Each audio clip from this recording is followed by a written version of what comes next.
This broadcast anchors this week are Aiden and Mason. The date is Friday, November 17th, the last day of school before break. We're going to keep this simple. So let's learn about the projects Ms. Holt is doing and what it's about. Yeah, I've heard about this. It sounds pretty fun. Yeah, me too. Let's see it. Have you ever realized that there's students from other countries in the school? No-brainer. I'm sure, but just how much do you know about these students from other countries? This part of the broadcast is learning about the classmates that came to the U.S. We will be interviewing 2 people to try to know them.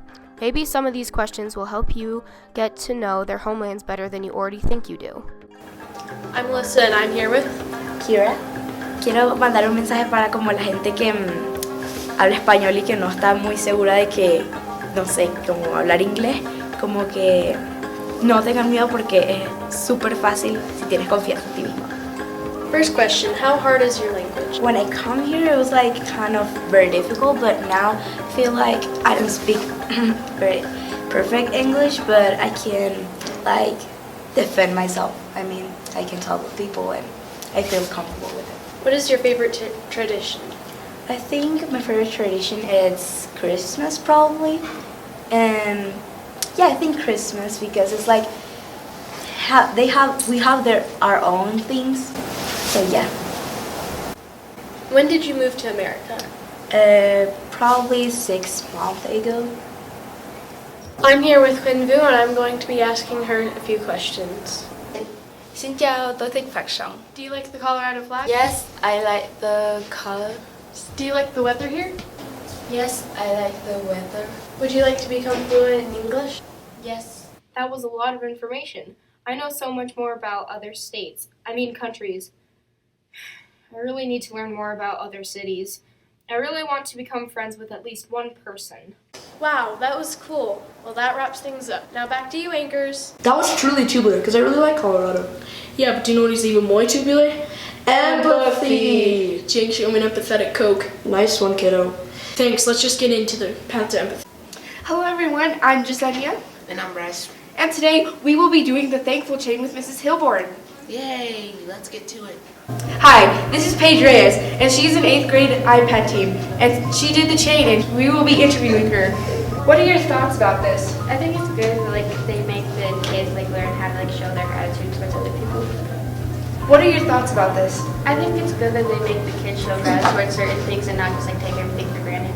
How does this make you feel? I think it like makes me feel like more happier about things and like it makes me feel more gratitude towards the things that I do have gratitude towards. What are you thankful for? I'm grateful for my older sister because she helps me out a lot and like she's there for me when I actually need her and not just like on the sidelines watching. This is Miss Hilborn and her beautiful chain. Let's learn more about how this all started. What are you thankful for? I'm thankful for my friends and my family, and I get to see them this Thanksgiving if the weather's good, because sometimes I don't get to see them. They all live up north, and so just being able to see them and being healthy and happy, I think, is everything that I'm grateful for.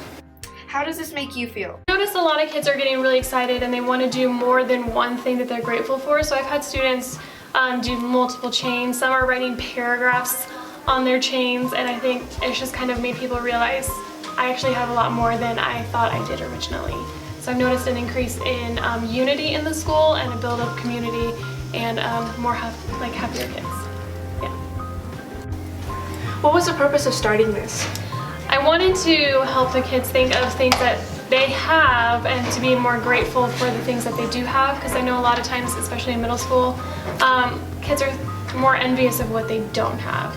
And so I wanted them to start being positive and thinking positively about themselves, and I've noticed an increase in happiness with my own students. This was a really cool project. We got to see what people are thankful for and how they appreciate others. Back to you, anchors! Well, that empathy chain is really cool because it shows how everybody can be empathetic. I wish my class was doing that. Yeah, that was pretty cool. Now we get to see the photo slideshow. Yeah, I can't wait to see it. Me neither. I hope they chose good photos. And I hope the music's good and matches the pictures. Let's roll that tape.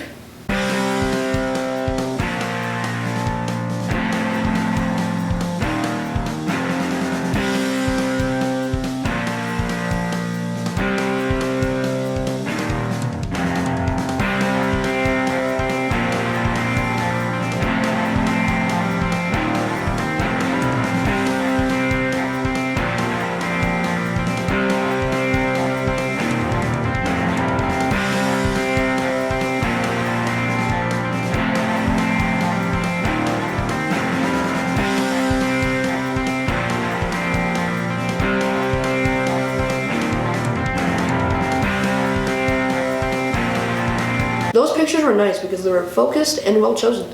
Yeah, that was a good selection. My favorite was the second picture. What about you? I'm going to say all of them. I can see that. Oh, by the way, Mason, what's your favorite Thanksgiving food? I don't really know, but maybe this top 10 list will help me decide my favorite Thanksgiving food. Thanksgiving is a holiday full of love, gratitude, and food. And today, we're here to tell you the top 10 favorite Thanksgiving foods. We went around asking many students and teachers to fill out our survey, and the results are clear. Starting at number 10, we have sweet rolls. Sweet, hot, buttery, straight out of the oven. At number 9, we've got deviled eggs. This hard-boiled egg filled with a yolk and mayo and as many flavors and spices as you want sure is delicious. Number 8 is green bean casserole. It's no pumpkin pie, but these baked greens are really good. Even saying number 7 makes my mouth water. It's chocolate cream pie. Delicious pie filled with a delicious chocolate cream. Falling at number 6 is the all-American treat apple pie. Delicious baked apples cooked into a fluffy pie crust. Yes, please. At number 5, we have potatoes. Yep, fluffy, buttery, creamy mashed potatoes sure are a favorite. At number 4, we have ham. I always loved a glazed ham around the holidays. Number 3 is a Thanksgiving classic. Yep, it's pumpkin pie. Sweet pumpkin filling with the cream cheese frosting. Number 2 is stuffing. This is commonly made with potatoes, vegetables, greens, whatever you like, it's good either way. And the moment you've all been waiting for, the top surveyed favorite Thanksgiving food is turkey, a Thanksgiving classic. I love me some turkey. Did that sound delicious or what? Remember, those are only the top 10. There are still plenty more foods out there. And those were the top 10 favorite Thanksgiving foods. Back to you, anchors! Now what is it? Stuffing! That's crazy that we keep doing that. Oh, Jinx, you owe me a gravy soda. Ew, that sounds nasty. Let's just get on to the news. You won't know until you try it. Benjamin was hired as the new CEO of Colorado Springs Utilities. He was sworn into office unanimously. Benjamin was replaced Jerry Forte after 12 years of hard work. Aman Benjamin worked hard to get where he is now. With this hard work and dedication, Aman Benjamin shows how dedicated he is to be in this position. Aram Benjamin's yearly salary is $480,000. Aram was selected out of 130 candidates and hired into a company worth $2 billion. The whole thing occurred on September 17, 2018. Aram came into this company with high hopes and expectations. He wanted to improve water energy and make their company bigger. Aram Benjamin is very lucky to be in this company and hopefully improve it even more. Well, that's it. See you again next time on the Skyview broadcast. Recently in Colorado Springs, a man was stabbed. On September 29th, the police got a call around 10:45 a.m. about a disturbance near a 7-Eleven on Academy and Carefree. When officers arrived, they found a man with multiple stab wounds. When the police arrived, the only evidence of a weapon was a lawnmower blade. Police confirmed the suspect was located and has been taken into custody, and the victim is safely recovering in the hospital. This was Local News with Jaden Kimani. Have a wonderful day. Local. Hey Skyview, what's up? It's Gavin. And Michaela. And today we're going to be talking about fire prevention at Ute Valley Park. We have a year-round fire season here in Colorado Springs, and some people have been here long enough to understand that some of our worst fires in Colorado history are actually in the winter months. More than 20 people from the Friends of Ute Valley Park and 2 Corps Youth Corps helped cut, drag, and haul dead tree branches from the park. This was to help prevent and contain wildfires. Here in Colorado, the climate is often very dry, and there are a ton of dry brush lying around, especially during the winter. The mission of cleanup is to clean up the dry brush in about 300 acres of land in the park to prevent a fire. There are a lot of dead trees and other plants that would make great fire fuel. Fires often start during the driest parts of the year, especially when the sun is beating down on the park. Cleaning them out can help reduce the fire risk and keep everybody safe. Overall, clearing the brush will help keep the community safe and is better for the future of Colorado. Wildfires now have a lower chance of burning down Ute Park, which could also spread to other areas around the park. My name is Jacob Mile. And my name is Carson Kistler. Welcome to the local news segment from Skyview Middle School. Today we have a story that could scare any parent if this were to happen to them.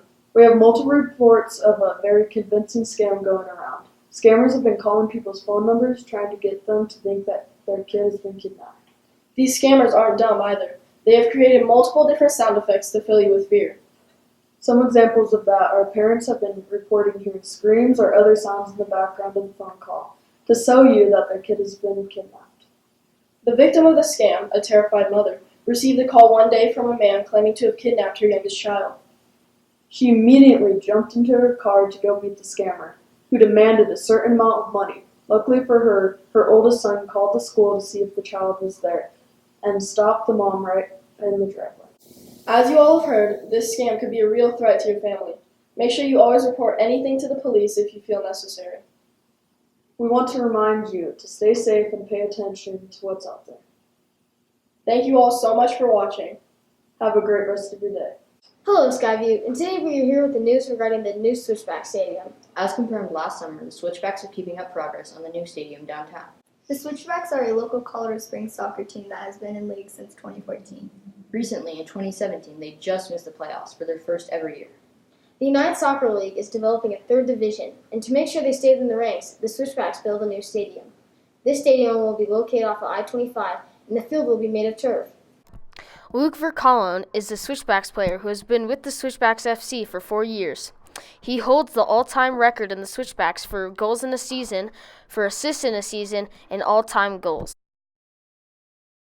I think being downtown will be nice. I think it's soccer specific and it's bigger.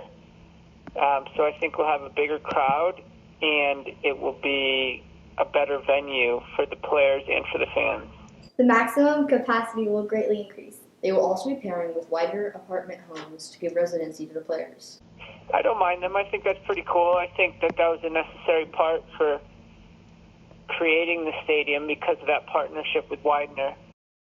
Hopefully create a little bit bigger budget and bring in a few better players and create a better team.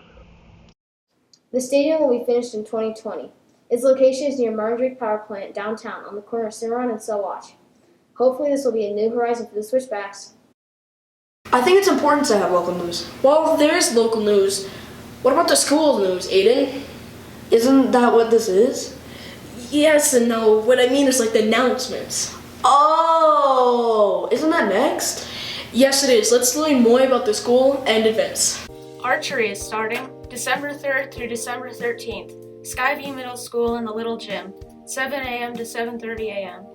Please pick up a form outside of the gym if you're interested, or see Mr. Varel or Mr. Moore if you have any questions. Maximum of 36 participants.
That's why we need to do both. Yeah, that's why broadcasting is so cool.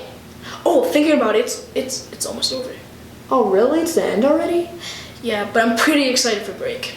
It's gonna be a lot of fun. Yeah, I can't believe it's time to be away from school for a week. Yeah, have a great break. Let's roll those credits. Goodbye, my fellow peers.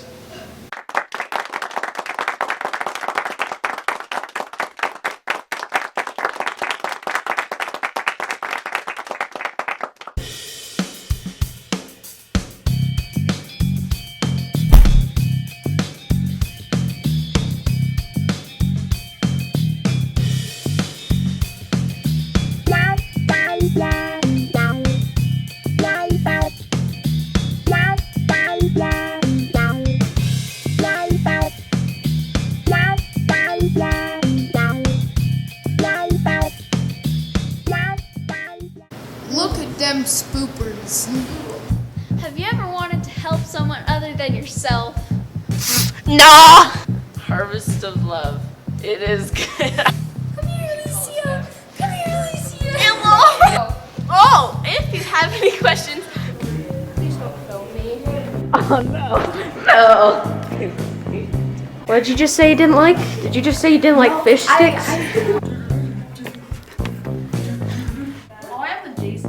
You can ask for me, not just Dab on the hater.